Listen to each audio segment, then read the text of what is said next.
నిన్న court notification గురించి మాట్లాడుకున్నాం కదా. ఇంకా 2 మంత్స్లో ఎగ్జామ్ ఉంటుంది. గట్టిగా చదవాలనుకొని ఫుల్గా మోటివేట్ అయిపోయి ఏమేం బుక్స్ చదవాలి, ఎలా చదవాలి, ఎన్ని బుక్స్ చదవాలి, ఎంత టైం చదవాలి అని ప్లానింగ్ వేసా. అలా ప్లాన్ వేస్తుంటే నాకు చాలా డౌట్స్ వచ్చాయి. అవి మీతో చెప్పుకోవడానికి వచ్చా. నేను ఫస్ట్ ఆఫ్ ఆల్ సిలబస్ చూసాను. కోర్స్ ఇయర్ నోటిఫికేషన్ రాలేదు కాబట్టి ప్రీవియస్ ఇయర్ నోటిఫికేషన్ చూసా. అదే 2022లో వచ్చింది కదా, ఆ నోటిఫికేషన్ చూసా. అందులో ఏముంది జస్ట్ మీకు చెప్తున్నా. నేను ఆ సిలబస్ కాపీని మన టెలిగ్రామ్ గ్రూప్లో పోస్ట్ చేశా. తెలియని వాళ్ళు వెళ్ళి చూడండి. ఇంకా సిలబస్ విషయానికి వస్తే నిన్న చెప్పినట్టే ఏం లేదు. రెండు సెక్షన్స్. ఒకటి జనరల్ అవేర్నెస్ గురించి, ఇంకొకటి జనరల్ ఇంగ్లీష్ గురించి. ఇంగ్లీష్ గురించి ఇంకో వీడియోలో మాట్లాడుకుందాం. ఫస్ట్ అయితే ఈ జిఎస్ పార్ట్ చూడండి. సిలబస్లో ఏమేమి ఇచ్చాడు: Indian art, culture, dance and music, Indian history, Indian national movement, Indian geography, agriculture and environment, Indian economy, తర్వాత Indian polity and constitution, general science, day to day science, scientific research, awards, personalities and institutions, తర్వాత sports, current affairs, ఇండియాకి ఆంధ్రప్రదేశ్కి సంబంధించిన current affairs. So ఇది మన syllabus. అంటే ఇది వచ్చేసి స్టెనోగ్రాఫర్ గ్రేడ్ 3కి, జూనియర్ అసిస్టెంట్కి, టైపిస్ట్కి అండ్ ఫీల్డ్ అసిస్టెంట్కి వీటికి సంబంధించిన సిలబస్ ఇది. సో డ్రైవర్కి వేరే ఉంటుంది. తర్వాత కాపిస్ట్, టైపిస్ట్ కూడా కొంచెం ఇదే సిలబస్ని కొంచెం చేంజ్ చేసి కొంచెం తగ్గించింటారు. సో మనం కామన్గా ఈ సిలబస్ చూడగానే ఏం చేస్తాం: ఇండియన్ హిస్టరీకి ఒక బుక్, జాగ్రఫీకి ఒక బుక్, తర్వాత ఎకనామిక్ ఒక బుక్, ఇంకా జనరల్ సైన్స్కి అయితే ఎన్సీఆర్టీ బుక్స్ కానీ లేదంటే ప్రజెంట్ స్కూల్ బుక్స్ కానీ మొత్తం చూడాలనుకుంటాం. అంటే ఒక నార్మల్ ఆస్పిరెంట్ ఇలాగే ఆలోచిస్తాడు. ఏంటి ఇన్ని చదవాలా అంటే నేను ఇంకా తక్కువ చెప్పా. ఈ వీక్లో కొన్ని యూట్యూబ్ వీడియో చూసా. అంటే ఏ బుక్స్ చదవాలి అని కొంచెం రిఫర్ చేసి అట్లా వాళ్ళు చెప్పిన బుక్స్ చూస్తే హెడేక్ వస్తుంది. అంటే మనకి జాబ్ వస్తుందా రాదో తెలియదు, కానీ ఆ బుక్స్ అన్నీ చదివితే మాత్రం జబ్బు అయితే వస్తుంది. మరి ఇన్ని బుక్స్ చదివాం, 2 మంత్స్లో ఇన్ని చదవగలమంటే గట్టిగా కూర్చుంటే చదువుతూ వెళ్ళగలం. బట్ రివిజన్ ఎవరు చేస్తారు? రివిజన్ చేయలేము కాబట్టి సో ఒక్కసారి చదువుతాం. సో చదివాము, మనకి గుర్తున్నాయి అనుకున్నాం. ఒక్కసారికే చదివి మనకి బాగా గుర్తున్నాయి అనుకొని వెళ్ళిపోయాం. ఎగ్జామ్లో కూర్చున్నాం. జిఎస్ నుంచి 40 క్వశ్చన్స్ వస్తాయి కదా.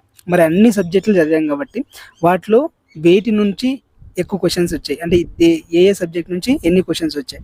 మనం ఇంకా ఎగ్జామ్ రాయలేదు కాబట్టి ఒకసారి ప్రీవియస్ ఇయర్ పేపర్ చూద్దాం. నా దగ్గర ఒకటి ఉంది, అది డీకోడ్ చేద్దాం.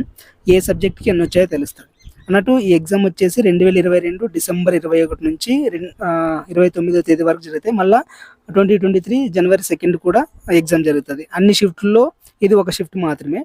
అన్ని షిఫ్ట్లో ఇలానే వచ్చాయని నేను చెప్పను. నేను చూసిన షిఫ్ట్లో క్వశ్చన్స్ ఇలా వచ్చాయని చెప్తున్నా. వేరే షిఫ్ట్లో వేరేలా వచ్చి ఉండొచ్చు. అన్నీ చూడలేదు. ఇది మాత్రం 21 డిసెంబర్ 2022లో జరిగిన పేపర్ అనమాట.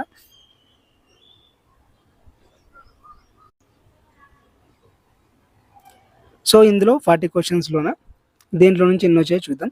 స్టాటిక్ జీకే నుంచి 2 క్వశ్చన్స్ వచ్చాయి, ఇండియన్ హిస్టరీ నుంచి 2 క్వశ్చన్స్ వచ్చాయి, పాలిటీ నుంచి 2 క్వశ్చన్స్, కల్చరు ఇవి ఉంటాయి డ్యాన్స్ ఫామ్స్, ఇవన్నీ ఒక 5 వచ్చాయి. ఏపీ హిస్టరీ నుంచి 5 క్వశ్చన్లు వచ్చాయి, ఏపీ జాగ్రఫీ నుంచి 2 క్వశ్చన్లు వచ్చాయి, ఎకనామీ నుంచి 5 క్వశ్చన్స్, కరెంట్ అఫైర్స్ నుంచి 17 క్వశ్చన్లు వచ్చాయి. సో మొత్తం 40 క్వశ్చన్స్. ఇక్కడ మనకు ఏపీ హిస్టరీ మెన్షన్ చేయలేదు, అయినా కూడా 5 క్వశ్చన్స్ అడిగారు. జనరల్ సైన్స్ మెన్షన్ చేశారు, అంటే ఫిజిక్స్, కెమిస్ట్రీ, బయాలజీ ఈ 3 సబ్జెక్ట్స్ చదివి వెళ్ళిన ఒక్క క్వశ్చన్ కూడా రాలేదు.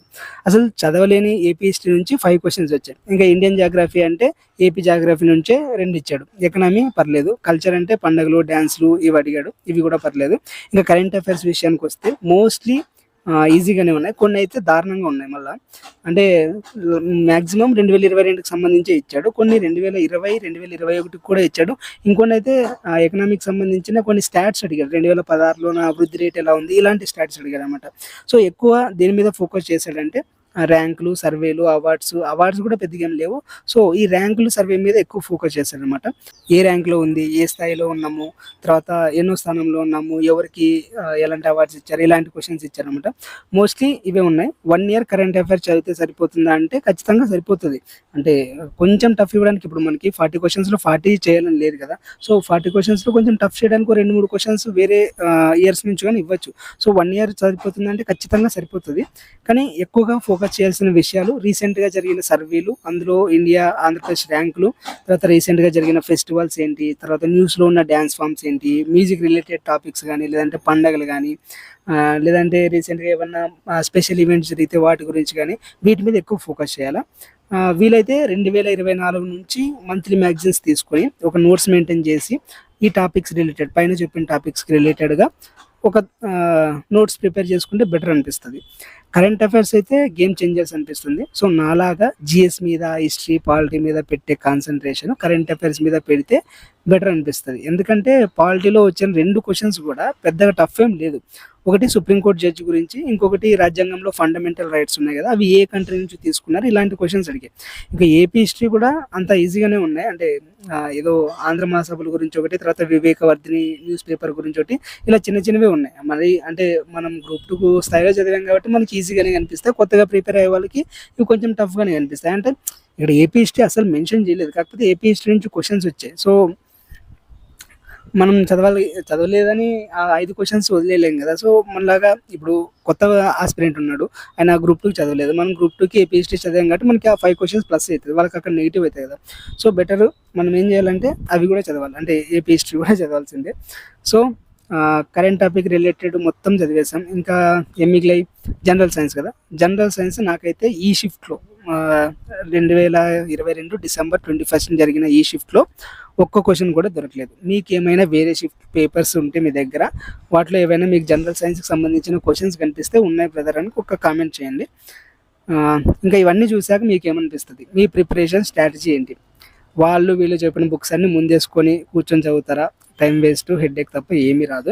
అలా అని వాటిని చదవలేం అంటే ఖచ్చితంగా చదవాలి. మనం చదువుకోకుండా అయితే వెళ్ళలేం కదా. సో ప్యూర్ లక్ మీద అయితే జాబ్ కొట్టలేము. అండ్ లక్ కూడా కొంచెం ఫేవర్ చేయొచ్చు, ఎందుకంటే ఈ పర్టికులర్ నోటిఫికేషన్స్లో నెగిటివ్ మార్క్స్ లేవు. సో ఉన్నాయేమో కొంచెం కమెంట్ చేయండి. నేనైతే లేవు అనుకుంటున్నా, నెగిటివ్ మార్క్స్ అయితే లేవు. సో 80 క్వశ్చన్స్కి 80 అటెంప్ట్ చేసినా కూడా ప్రాబ్లం లేదు. మీ లక్ కూడా కొంచెం ఫేవర్ చేస్తుంది ఇక్కడ.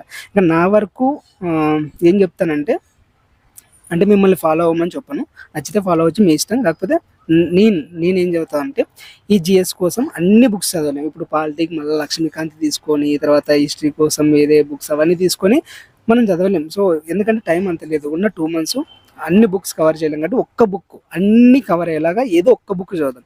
నేనైతే తెలుగు మీడియం కాబట్టి హైటెక్ విజయరాసం చదువుతాను, ఎందుకంటే నిన్న నైట్ చూసేదాన్ని, ఆల్మోస్ట్ కవర్ చేశాడు, అన్ని సబ్జెక్టులు కవర్ చేశాడు. ఇంకా ఇంగ్లీష్ మీడియం కూడా అదే ఉంది. లేదు అంటే నా వరకు నేను చెప్పడం ఏంటంటే లూసెంట్ జీకే ప్రిఫర్ చేస్తాను.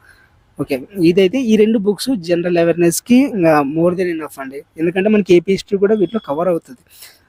సో నేనైతే ఇవే ప్రిఫర్ చేస్తా. ఇవే చదివితే చాలా అంటే ఇప్పుడు నేను చూసిన ఈ షిఫ్ట్ ప్రకారం ఇవి చాలు. లేదు వేరే షిఫ్ట్లో ఇంకా టఫ్గా అడిగాడు, మళ్ళీ అంత ఈజీగా అయితే లేదంటే నేను నమ్మను. ఎందుకంటే ఇది అంత స్థాయి కూడా కాదు, ఎందుకంటే అన్ని కవర్ చేయాలి 2 monthsలో అంటే ఈజీగానే ఇస్తాడు మ్యాక్సిమం. అంటే మళ్ళీ టైట్ చేయడానికి కొంచెం టఫ్గానే ఇవ్వడు. ఇప్పుడు కరెంట్ అఫైర్స్ కూడా చెప్పే కదా, అవి కూడా ఆల్మోస్ట్ ఈజీగానే ఉన్నాయి. ఎక్కడ టఫ్ చేస్తాడంటే కొంచెం ప్రీవియస్గా 2020, 2021 తర్వాత కొన్ని సర్వేలు 2016 ఏపీకి సంబంధించిన అగ్రికల్చర్ వృద్ధి రేట్ అడిగాడు అనమాట. సో అలాంటి కొంచెం టైట్ చేసి, ఇప్పుడు మనకి 40కి 40 రావాలని లేదు కదా, 40కి 30 వచ్చినా కూడా ప్లస్సే కదా. సో ఇంగ్లీష్లో చూసుకోవచ్చు ఇంకా. సో ఈ ఒక్క బుక్ అంటే నేను అనుకోవడం, సో ఈ ఒక్క బుక్ని క్లారిటీగా చదివేసి కరెంట్ అఫైర్స్ మీద ఎక్కువ కాన్సన్ట్రేషన్ చేద్దాం అనుకుంటున్నా. ఇందాక చెప్పా కదా, ఏదైనా ఒక పబ్లికేషన్కి కరెంట్ అఫైర్స్ మంత్లీ మ్యాగజైన్ పెట్టుకొని 2024 జనవరి నుంచి ప్రజెంట్ మంత్ వరకు పైన చెప్పిన టాపిక్స్ ఉన్నాయి కదా, అవన్నీ కవర్ అయ్యేలాగా నోట్స్ ప్రిపేర్ చేసుకొని అవే చదువుదాం అనుకుంటున్నాం. మీరేమంటారు? ఇదంతా చూశాక మీకేమనిపిస్తుంది కామెంట్ చేయండి. అండ్ మనలాగా బ్లైండ్గా చదివే ఎవరైనా మీ ఫ్రెండ్స్ ఉంటే వాళ్ళకి కూడా షేర్ చేస్తే బెటర్. అఫ్కోర్స్ ఎవరు షేర్ చేయలేండి, ఇంకా ఎవరి మీద అయినా పాపం అనిపిస్తే చేయండి, లేదంటే లైట్ తీసుకోండి. బట్ గుడ్డిగా మాత్రం చదవకండి, ఒక ప్లాన్ వేసుకొని పద్ధతిగా చదవండి. ఓకేనా? Take care, Tata.